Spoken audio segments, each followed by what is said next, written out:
संसार में दो स्थान ऐसे हैं जहाँ एक अबोध बालक, एक अनजान बच्चा भी स्वतंत्र रूप से खेल कूद सकता है। पहला स्थान है माता पिता का और आगे चलकर दूसरा स्थान उस परमात्मा का है। एक घटना आपको सुनाता। एक बार एक पिता को कुछ फूलों की आवश्यकता थी पूजा पाठ करने के लिए। उसके साथ उसका बच्चा था। उसने देखा फूल हैं तो सही, लेकिन हैं बड़ी गहरी खाई में। वह खुद नहीं उतर सकता था।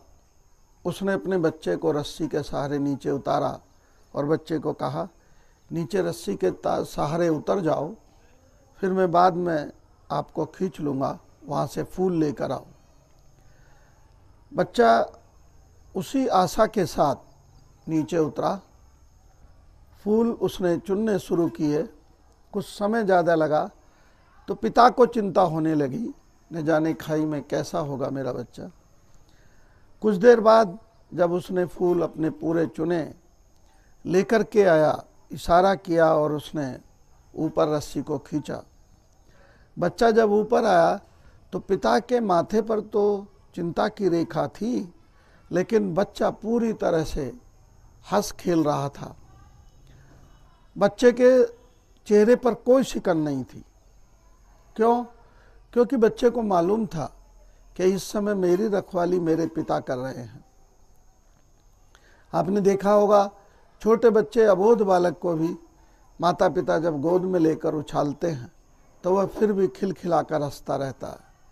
वह अबोध बच्चा भी जानता है कि मैं किसकी गोद में हूँ, मुझे कोई हानि नहीं होगी। ठीक इसी प्रकार एक साधक उस सर्वेश्वर की राह में जब चलता है तो वह बिल्कुल स्वतंत्र होकर, ना उसको भूख की चिंता ना प्यास की चिंता, उस राह पर चलता रहता है। प्यारे बच्चों, ये दो स्थान ऐसे हैं, माता पिता और प्रभु का स्थान ऐसा है जहाँ स्वतंत्र होकर खेल कूद सकते हैं।